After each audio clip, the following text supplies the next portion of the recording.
heavier-than-air flight was proven possible prior to the events of World War I, 1914 to 1918, but it was the war that drove innovation of certain concepts, sometimes to the extreme. The de Bruyere C1 was an example of one of the more extreme design attempts to come out of the Great War period, with its canard-winged configuration coupled to pusher engine arrangement and tricycle landing gear. However, the unorthodox approach did not succeed, for the sole prototype, intended as a fighter, barely made it airborne on its first flight, promptly crashing after just having achieved a shallow altitude. French engineer Marcel de Bruyere was credited with this rather forward-thinking design, which was built around a rounded, smooth fuselage structure seating one pilot ahead of midships in an open-air cockpit.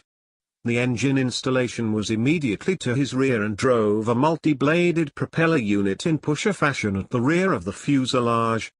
This positioning left the nose unobstructed and, with its sloped-down attitude, offered inherently excellent vision for the pilot out of the cockpit when compared to biplane contemporaries.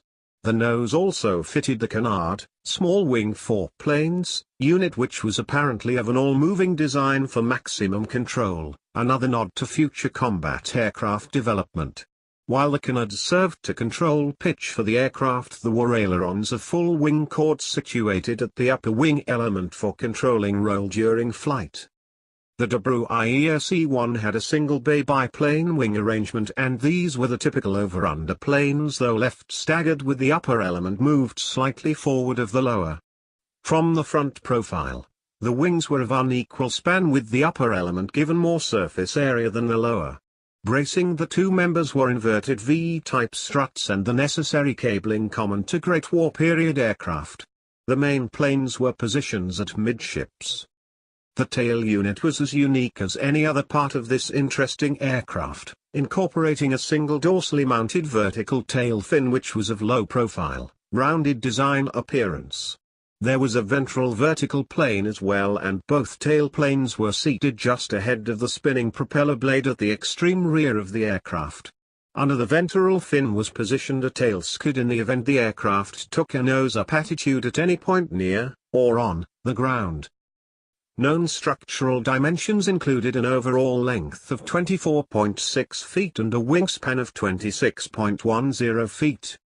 Internally, the aircraft carried a single Hispano-Suizo 8 V8 water-cooled piston engine, and this was used to drive a two-bladed wooden propeller in the aforementioned pusher arrangement. That is, the engine would serve to push the aircraft through the skies as opposed to pull it, as in aircraft mounting the engine and propeller unit at its usual place in the nose.